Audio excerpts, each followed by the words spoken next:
Hello and welcome to the pop-up studio, Engerati pop-up studio at the EU Sustainable Energy Week. And again, as you may have heard if you saw the interview we did with Gunnar, there are a lot of events going on all at the same time. And I'm joined now by Michael Franz, who's a energy consultant, but I'll let him describe what they do a little bit better. But Michael, welcome to the studio. Thank you. So tell us a little bit about what you do and the advice you give. I'm going to stop there. I'll let you talk. Okay, sure. Yes, my name is Michael Franz. Thank you for having me today. I am an energy advisor in Development Cooperation. I work for a European program that is funded by a number of European member states and the European Commission. And we do energy policy advisory in the development context. We also do energy policy dialogue. And since recently, we've been also tasked to run a program that aims at renewable energy market development, promoting renewable energy market development and investment, in particular in the African context. So, renewable energy market and investment, I was talking to you off air. I've just come back from Turkey, Africa Energy Forum. A lot of talk about renewables and how they're putting it in.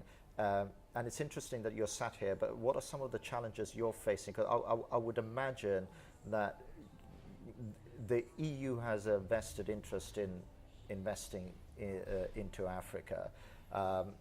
If I can explore that a little bit, where's the driver for that coming from? Well, one of the key drivers is that the business as usual in development cooperation, developing energy markets, is not working.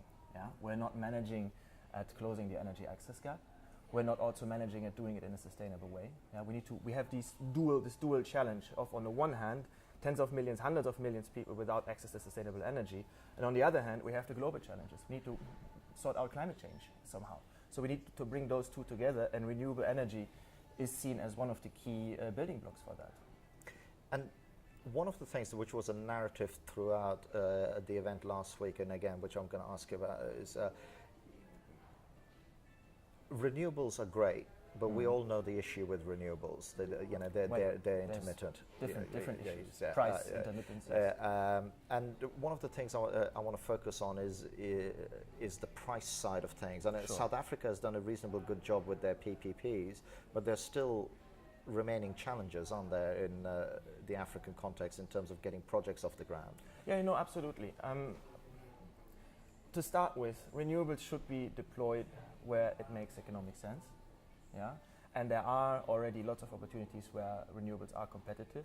That is for the very small pro-poor solutions, so to say, solar lighting. So these are community energy type things. That is then the next level, village electrification, yes, in very remote areas where it's too expensive to ship the diesel there. Yeah, hybrid mini-grids can play a very important role. Also on-grid already. There's good parity for a number of renewables in a number of countries, also on a generation cost side. So that is possible. However, it's of course clear that renewables will be part of a mix. And there can be no doubt about that. You mentioned another point, and that's the cost. Now, what drives cost? On the one hand, it's the investment costs, yes, and renewables are upfront investment. But so then there's the capex. That's the capex side of things versus the OPEX that is relatively low. We all know that. Now, the problem is in a development context that you have to finance that, all of it, upfront, and that's where the financing costs come in. And that is something that we need to work on. Now, the financing costs, they are driven, again, by various factors. There's the political risk, there's offtake, all those risks, so to say. Political risks, off-taker risks, and all that. Now, we can tackle all these things. We can look at them, we can isolate them, we can tackle them, and thereby bring down the cost of renewables. How important are cost-reflective tariffs in terms of making that work? Because one of the other things, and there was an article in The Economist recently where it says actually energy subsidies need to be phased out to get the markets to work properly. Because one of the issues with renewables, and we look at that in Germany as well, is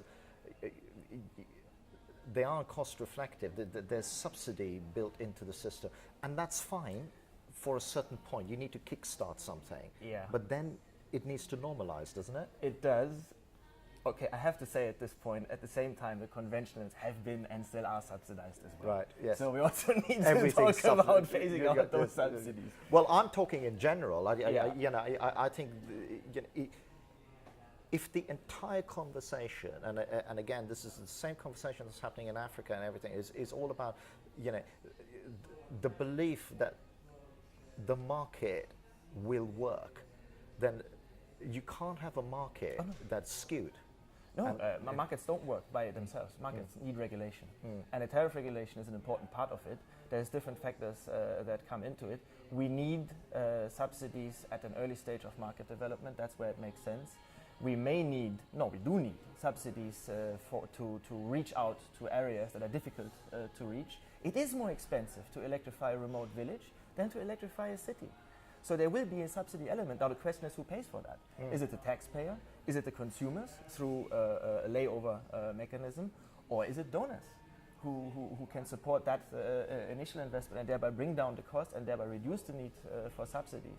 Now if we were to subsidize every single system out there to reach universal access for all, that's going to be an uphill task. That's going to be costly as well. So we need to find ways how to avoid that. Yeah. But what are some of those ways? I mean, if we can just sit here, we're not going to hold you to it, but sure. You must already be looking at, here's an interesting model, here's an interesting way of doing that. Well, there's different things that come together that then ultimately affect the costs. We need to work on the risks, and we need to first and foremost put in place stable investment frameworks, policy and regulatory environments that give a long-term security for, in particular, private investment, which then will bring down the risk and thereby also the cost, the financing cost, what I mentioned earlier. There's other factors like, are the people really capable on the ground of running a project? Yeah, we need to do capacity development. We need to have projects at the proper quality. So we need to tackle all these things at the same time. And then we need to have the right type and choice and portfolio of investment, financing instruments and risk management instruments.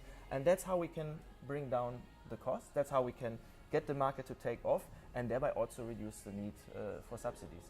Where subsidies will have to persist, we need to find a way how to do it smartly. But one thing should also be said, and that is that if subsidies are in a market and they are phased out very quickly, we need to also look at the social consequences of that, especially in some of the African consequences. Yes, we need to get rid of the subsidies, but the systems are accustomed to subsidies. Yeah? And that is a very tricky issue also. And also, it's about affordability. Yes. You know, we were doing a session on Nigeria, and you're going, yes, there are. Nigeria. Yeah, there are. There is disparity. You know, you have a large swathe that can't afford it, but you do have people who can afford it. And how do you roll out a tariff where the people who can, and then it becomes about regulation, and immediately it starts becoming very complex, that argument. It's true, but that we should not be afraid of complexity. We need to be aware that there's no such thing as the energy market. There is different energy markets. Yeah, there's the mobility, there's the electricity, there's the housing energy. And these, again, they fall apart into different market segments. We should not be afraid of tackling that complexity and having the regulatory system reflect that. Tariffs. I have lived in Kenya for a long time. There's a tariff system in place that charges households that consume a lot of electricity, well, a very high tariff. Right. Whereas the slums, the poor, the people who dwell in the slums or in other poor circumstances, they pay a lifeline tariff and pay a fraction of that. That is possible. That's aspect number one. Another aspect is that there's different types of energy. We speak nowadays perhaps of an energy ladder, of different types of energy services in terms of sophistication and also cost. And so you will want to provide a different type of energy service and product that goes with it to rural villages. Perhaps it's good to start looking at substituting kerosene lamps with very small solar lighting products. At some point, some people can be able to afford a solar home system, which is something more sophisticated. And then perhaps there will be also on the basis of productive users, which is very important.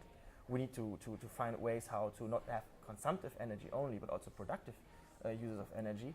And that can be done with village electrification system. And then ultimately, we will have grid systems or equivalent, which is then... And I feel that with all the pressures on the PVs and, PVs in particular, but also all the research that's going on into energy storage, I think PVs will hit a tipping point one day where, the affordability, because I mean I've already seen, Sure. you know, we talk about Africa, but I've already seen pictures in Africa where an enterprising person has clubbed together and got himself a PV and he's charging everybody's phone. So these little mini Very markets, common. Yeah. you know, which we may not think of because Yeah. we've been socialized in the Western context. But there's a lot of opportunity there. There's a lot of opportunity. Just before we finish off with the interview, because unfortunately we're coming to the end of our time, I feel like you and I could go on a bit longer, but you've got a couple of big events to run, and we've got other interviewees. Hopefully we can catch up at one of the networking events. Yeah. But where do you see the big opportunities in the market at the moment?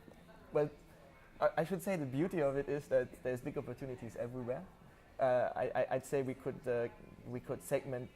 Well, let's focus on electricity markets. Yeah, we could segment that into three general broad ranges: the utility scale, and we will need a lot of investment in utility scale, hydro, solar, or wind projects. And South Africa is leading the way, but I understand that the Turkana project in Kenya has signed this year, and it's actually going to construction. I know these guys well and wish them good luck. Yeah. And but then there's also the range of the medium-sized renewables, so to say. So up to 20, 30 megawatts of wind, of small hydro, biogas, agro-industry in Africa is strong. Well, we can use all that. There was an example which I interviewed in Rwanda where they got one of those solar projects from start to finish 8 months.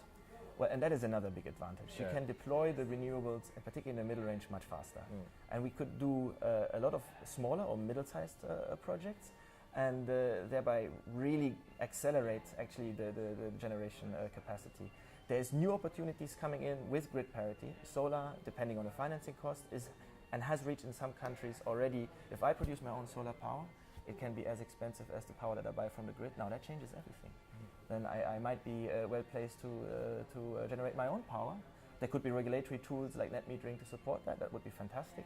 However, I also want to say that in the small range, in the pro-poor solution, into the really decentralized, there are exciting developments going on. I don't want to mention particular companies, but this lease or pay-as-you-go models are really taking off, in particular in combination with mobile banking, where people can pay their bills through their mobile phones. Well, that was one of the big revolutions in Africa, wasn't it?